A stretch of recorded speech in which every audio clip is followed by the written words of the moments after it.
Welcome to Quality Coaching Academy. Verb आ जाए और उस वर्ब के साथ प्रीपोजिशन आ जाए तो इन दोनों को कंबाइन करके आप कहते हैं phrasal verb. Verb plus preposition combinedly are called phrasal verb. For example, अगर हम यहाँ पर एग्जांपल लेते हैं कि यहाँ पर हम वर्ड लिख देते हैं लुक को, तो लुक के साथ क्या आता है? लुक के साथ आता है इनटू, ब्रॉड के साथ आता है अप, सरेंडर के साथ आता है टू। अब लुक के साथ इनटू क्यों आता है, ब्रॉड के साथ अब क्यों आता है? तो इसके लिए हमारे पास कोई स्पेसिफाइड रीजन मौजूद नहीं है, बल्कि ये हमारे पास फिक्स्ड होते हैं, फिक्स्ड। तो इस वजह से आप लोग गूगल से अपने लिए कॉपी कर लेंगे most frequently used phrasal verbs, most frequently used phrasal verbs. तो वो आप लोगों को एक लिस्ट प्रोवाइड कर लेंगे, उस लिस्ट को याद करें और फिर इंशाल्लाह आप लोगों से फ्रेजल वर्ब में कोई भी गलती नहीं होगी। एमसीक्यूज नंबर 177 में होगा option D with. MCQs number 178, they complain dash your behaviour. इसमें आएगा अगेंस्ट योर बिहेवियर।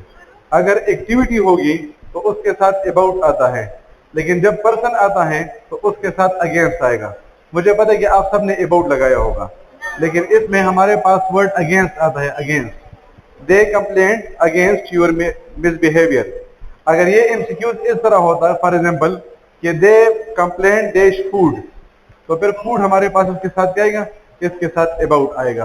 तो पर्सन के साथ। MCQs number 179, while I was giving speech I was trembling with fear. Tremble with fear का मतलब होता है किसी रीजन की वजह से जब कोई एक्टिविटी होती है। तो ट्रेम्बलिंग का मतलब होता है हिलना। जब इंसान इस तरह करते तो हम इसे ट्रेम्बलिंग कहते हैं। तो ट्रेम्बलिंग के साथ क्या आता है? इसके साथ विद आता है। MCQ number 180, he was driving at 180 miles per hour when he crashed into the central library। देखिए, जब भी आप फिक्स चीज की बात करेंगे, फिक्स्ड, तो उसके साथ 8 आता है। तो चूंकि यहाँ पर हम एक फिक्स स्पीड की बात कर रहे हैं, तो इस वजह से 180 के साथ 8 आ जाएगा। और दूसरा हमारे पास होगा when he crashed। तो जब भी वर्ड crashed आता है, crashed, तो उसके साथ आप क्या लगाएंगे? आप उसके साथ into लगाएंगे। तो इस वजह से इसमें जो राइट ऑप्शन है that is option A. MCQ number 181, the most beautiful bird was flying dash the river। इसमें हमारे पास आएगा across। across का मतलब होता है एक साइड से दूसरे साइड पर, एक साइड से दूसरे साइड पर। इसमें हमारे पास इन और ऑन क्यों नहीं आ सकता? क्योंकि याद रखिए कि इन, ऑन और हमारे पास स्टैटिक प्रीपोजिशन है। इन और ऑन हमारे पास क्या है? ये हमारे पास स्टैटिक प्रीपोजिशन है। मतलब ये है कि जब भी ये यूज होते हैं तो इसमें जो लोकेशन होती है या जो प्लेस होता है वो चेंज नहीं होता। तो जब बर्ड्स फ्लाइंग करते वो क्या करते? वो अपने लोकेशन को चेंज करते कि नहीं करते? तो इस वजह से इसके साथ अक्रॉस आएगा। MCQs number 182, you should not put off doing something until the very last minute. Put off का मतलब क्या है? पोस्टपोन करना या किसी चीज को छोड़ देना। किसी भी चीज को आप लोगों ने आखिरी मिनट तक नहीं छोड़ना है, ठीक है? तो आप लोग के दिन करीब आ रहे हैं, आप लोगों ने बहाने नहीं बनाने हैं।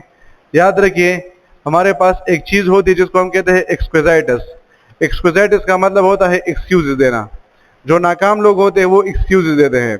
यानी अभी आप लोगों में ये बात शुरू हो जाएगी कि गर्मी बहुत ज्यादा है, तो ये गर्मी सिर्फ आप लोग के लिए नहीं होगी, सबके लिए होगी। जब सब चीजें सबके लिए एक लेवल पर हैं तो फिर आप उसमें गिला वगैरह किसी से ना करें, अपने आप को रिफ्रेश रखें। और इंशाल्लाह वो दिन दूर नहीं है कि फिर आप लोग यहाँ पर कामयाब इंसान की हैसियत से आएंगे और हम आप लोग को जो है वो यहाँ पर अवार्ड वगैरह देंगे मुफ्त में। उसके आप लोगों से पैसे वगैरह नहीं लेंगे, फिक्र ना करें। एमसीक्यूज नंबर 182 में राइट ऑप्शन होगा option D. MCQs number 183, did you try looking dash the door और डैश कबर्ड। इसमें हमारे पास राइट ऑप्शन है option B, behind the door और in the cupboard. Behind the door और इन द कबर्ड। तो इसमें जो राइट ऑप्शन होगा दैट इज ऑप्शन बी। कब कम एमसीक्यूज के मसले भी हम दवाए। हाँ, आप किसी भी चीज को दरवाजे के पीछे देखते हैं, ठीक है? तो जो उसके पीछे हो जाएगा उसके साथ आ जाएगा बिहाइंड। अब दरवाजे के नीचे तो नहीं होता ना कोई चीज, ठीक है? क्योंकि उसमें हमें पता है कि ऑलरेडी स्पेस नहीं होता। अंडर का मतलब क्या होगा कि उसमें हमारे पास स्पेस मौजूद है, तो इस वजह से उसमें बिहाइंड आ जाएगा। और हम जब कबर्ड को खोलते तो हम किसी चीज को कबर्ड के अंदर देखते हैं, तो इस वजह से इसमें बिहाइंड और इन ठीक होगा। हाँ, did you try looking at the door? ना, तो फिर तो दोनों के साथ कबर्ड आएगा, एट आएगा। सही है। अगर आप किसी चीज को कबर्ड में देख रहे हैं तो फिर इसका मतलब कि आप किसी चीज को ढूंढ रहे हैं, आप दरवाजे को नहीं देख रहे हैं, तो इस वजह से इसमें ऑप्शन बी ठीक होगा। MCQs number 184, when the bull ran dash me I jump dash the fence. इसमें राइट ऑप्शन होगा ऑप्शन सी, टूवर्ड्स और ओवर। When the bull ran towards me, जब वो मेरी तरफ वो बुल भागा, I jump over the fence, तो मैंने सलाखों से उससे जो है वो उस साइड पे छलांग लगा ली। टूवर्ड्स और टूवर्ड के बारे में आप लोगों को पता होगा, टूवर्ड्स और टूवर्ड एग्जैक्टली एक चीज है। सही है। इसमें सिर्फ और सिर्फ एस का फर्क होता है। अक्सर औकात आप लोग के पास ऑप्शन आ जाता है, ऑप्शन ए होता है टूवर्ड्स, ऑप्शन बी होता है टूवर्ड, और ऑप्शन सी आपके पास होता है कि बोथ ए एंड बी। तो याद रखिए कि टूवर्ड और टूवर्ड्स में कोई भी फर्क नहीं है। MCQs number 185, petrol is sold dash the litre, by the litre. शाबाश, सोल्ड बाय द लेटर, तो इसमें हमारे पास आएगा bye.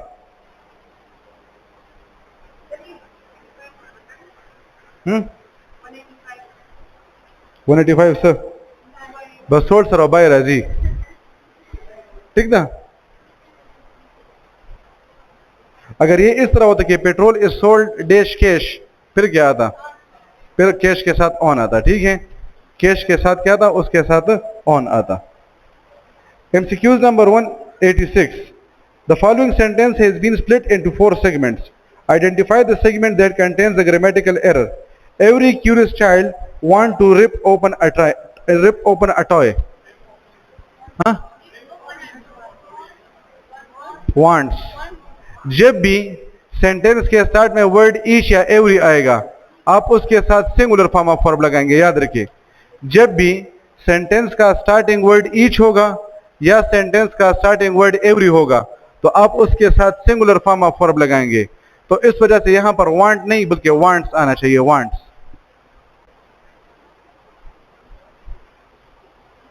MCQs number 187, the following sentence has been split. अच्छा, MCQs हमारे पास है, had you not reach in time we will have lost our lives. इसमें क्या गलती है? तो ठीक कैसे होगा? शाबाशी, हमारे पास थर्ड ग्रामेटिकल सेंटेंस है। थर्ड कंडीशनल सेंटेंस आप लोग जानते कि नहीं? थर्ड कंडीशनल सेंटेंस का स्ट्रक्चर इस तरह होता है कि हेड आ जाता है और उसके साथ थर्ड फॉर्म ऑफ वर्ब आ जाता है, और फिर दूसरे पार्ट में हमारे पास वुड हैव आएगा और उसके साथ third form of the verb आएगा। बेसिकली ये सेंटेंस हमारे पास थर्ड कंडीशनल सेंटेंस है। तो थर्ड कंडीशनल सेंटेंस में वुड हैव आता है, उसमें विल हैव नहीं आता है, तो इस वजह से विल हैव को वुड हैव के साथ रिप्लेस करना चाहिए। MCQs number 188, both the rich as well as the poor were affected by demonetization। इसमें क्या मसला है? शाबाश,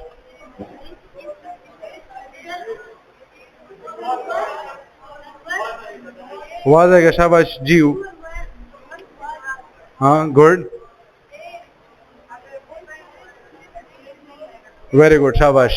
ये हमारे पास कोरिलेटिव कंजंक्शन है, आप लोगों ने नाम सुना होगा कोरिलेटिव कंजंक्शंस, जिसको हम पेयर्ड कंजंक्शंस भी कहते हैं। तो बोथ के साथ एंड आता है, एंड। सही है। आप लोग पेयर्ड कंजंक्शंस को जानते होंगे, पेयर्ड कंजंक्शंस। फॉर एग्जांपल हमारे पास आइदर के साथ और आता है, नाइदर के साथ नॉर आता है, नॉट ओनली के साथ बट आल्सो आता है, बोथ के साथ एंड आता है। मुझे पता था कि आप लोगों ने इसमें वर्ब ही को फोकस किया होगा, लेकिन यहाँ पर बोथ के साथ क्या आता है? बोथ के साथ एंड आता है, इसके साथ एज वेल एज नहीं आता। अच्छा, एक और पॉइंट को समझते हैं। हमारे पास रूल कुछ इस तरह से है कि हमारे पास आर्टिकल आता है, उसके बाद एडजेक्टिव आता है और उसके बाद नाउन आता है। इस MCQs को जरा समझे। रूल हमारे पास ये है कि हम जब भी किसी सेंटेंस का स्ट्रक्चर यूज करते हैं तो पहले आर्टिकल आता है, उसके बाद एडजेक्टिव आता है और उसके बाद नाउन आता है। For example, the talented student dash writing. दूसरा है कि the talented students dash writing. अब पहले क्या आया है, आर्टिकल आया है, उसके बाद क्या आया है, एडजेक्टिव आया है, और उसके बाद क्या आया है। अब ये नाउन सिंगुलर है या प्लूरल है, तो हम इसके साथ सिंगुलर फॉर्म ऑफ वर्ब लगा लेंगे। ये हमारे पास क्या है, प्लूरल है, तो हम इसके साथ क्या कर लेंगे, प्लूरल फॉर्म ऑफ वर्ब लगा लेंगे। अब ये तो हमारे पास बन गया है किसी भी सेंटेंस का नॉर्मल स्ट्रक्चर। कभी कभार इस तरह हो जाता है कि हम आर्टिकल लगा लेते हैं और उसके साथ एडजेक्टिव लगा लेते हैं, लेकिन इस नाउन को हम ओमिट कर लेते हैं, हम इसको ख़त्म कर लेते हैं, हम इसको बिल्कुल यूज़ ही नहीं करते। For example, the poor dash hard working,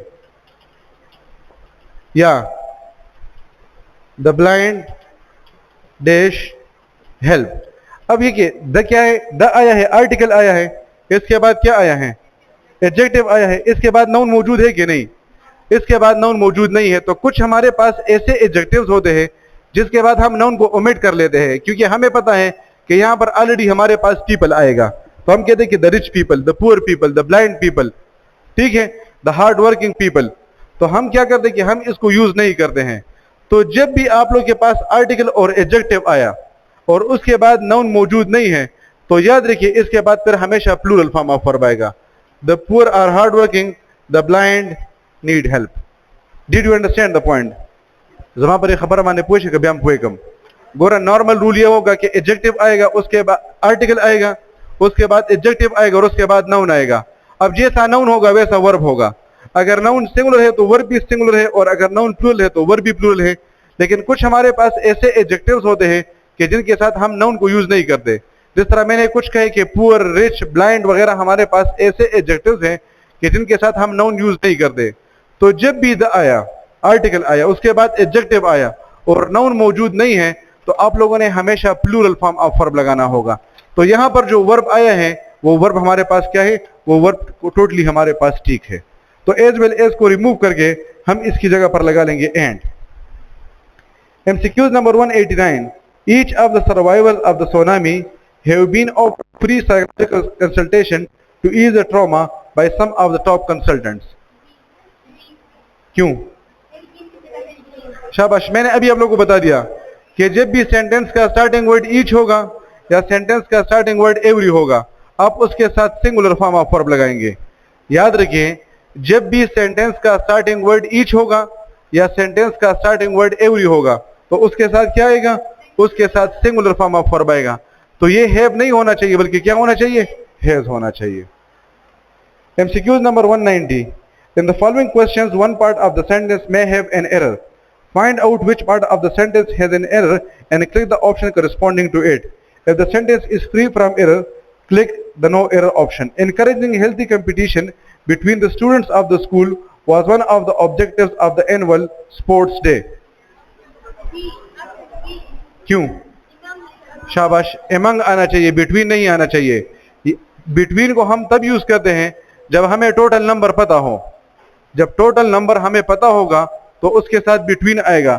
अब यहाँ पर उन्होंने लिखा है the students of the school, तो हमें हमारे पास स्कूल में कितने स्टूडेंट्स हैं, हमें उनके एग्जैक्ट तादाद के बारे में पता नहीं है। इस वजह से यहाँ पर बिटवीन नहीं आना चाहिए, बल्कि क्या आना चाहिए, एमंग आना चाहिए। MCQs number 191. It was him who came running into the classroom. It was he. ठीक हुआ? ये 5 वर्ड्स याद रखिए, is, am, are, was और were। इसके बाद आप लोग क्या करेंगे, सब्जेक्टिव प्रोनाउन को यूज करेंगे। जब भी आप लोग के पास ये 5 वर्ड्स आते हैं, is, am, are, was और were, आप लोगों ने इसके बाद क्या करना है, सब्जेक्टिव प्रोनाउन को यूज करना है। तो इस वजह से यहाँ पर हिम की जरूरत नहीं है, बल्कि यहाँ पर हमारे पास क्या आएगा, ही आएगा। तो हम कहते हैं कि it was he who came running into the classroom. MCQs number 192. The captain along with his team are practicing very hard for the forthcoming matches. क्यों? शाबाश, जब भी along with आता है, along with, आपको पता है together with, along with, हमारे पास ये वर्ड्स है, ठीक है। अगर हमारे पास ये वाले वर्ड्स आते हैं as well as, together with, along with, in accordance with, provided, that, और इस तरह हमारे पास कोई भी प्रीपोजिशन आ जाए, इन, ऑन, एट, बाय, बिसाइड्स, ये सारे के सारे हमारे पास प्रीपोजिशन है। तो रूल ये है कि एक नाउन इससे पहले आता है, जो पहले आता है हम उसे कहते हैं फर्स्ट नाउन। एक नाउन इसके बाद आता है, जो बाद में आता है हम उसे कहते हैं सेकंड नाउन। अब हमारा वर्ब किसके साथ एग्री करेगा, यानी हमारा वर्ब किसके मुताबिक आएगा, फर्स्ट नाउन के मुताबिक आएगा। तो अगर फर्स्ट नाउन हमारे पास सिंगुलर है तो सिंगुलर फॉर्म ऑफ वर्ब, और अगर फर्स्ट नाउन हमारे पास प्लूरल है तो प्लूरल फॉर्म ऑफ वर्ब। अब यहां पर हमारे पास आए हैं द कैप्टन।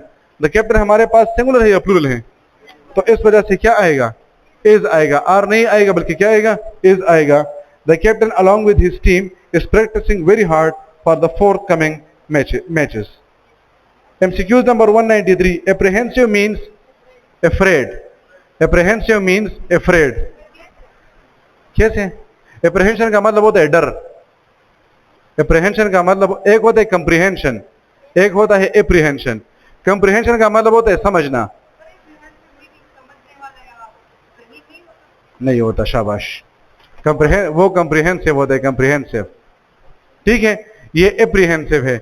apprehension, हाँ, डिक्शनरी में देखा था। अच्छा, मैंने जिस डिक्शनरी में देखा था उसकी ये मीनिंग थी, ठीक है। फिर आप मुझे अपनी डिक्शनरी दिखा दे, इसको जो है वो फिर बाद में कंफर्म कर लेंगे।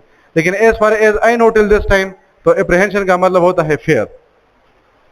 तो इस वजह से इसमें राइट होगा option A. MCQ number 194, quake is the antonym of. अब आप कोशिश करेंगे डॉक्टर बन जाए, ऐसा ना हो कि फिर आप लोग क्वेक बन जाए। क्वेक तो जानते हैं ना, जो बंदा मेडिकली क्वालिफाइड नहीं होता, जिसको हम अताई बोलते हैं, अताई। वो जो बंदा जो कि डॉक्टर वाली एक्टिंग करते लेकिन डॉक्टर नहीं होता, उसे क्वेक कहा जाता है। इसका हमारे पास एंटोनिम होता है डॉक्टर। एक बंदा जो कि मेडिकली क्वालिफाइड होता है वो डॉक्टर होता है, एक बंदा जो कि मेडिकली क्वालिफाइड नहीं होता उसे क्वेक कहा जाता है। एक क्वेक, मुझे पता है कि आप उस बतख वाले क्वेक को भी क्वेक कहते हैं, लेकिन आप लोगों ने यहाँ पर सेंटेंस के मीनिंग को समझना होगा, ठीक है। अल्लाह हाफिज।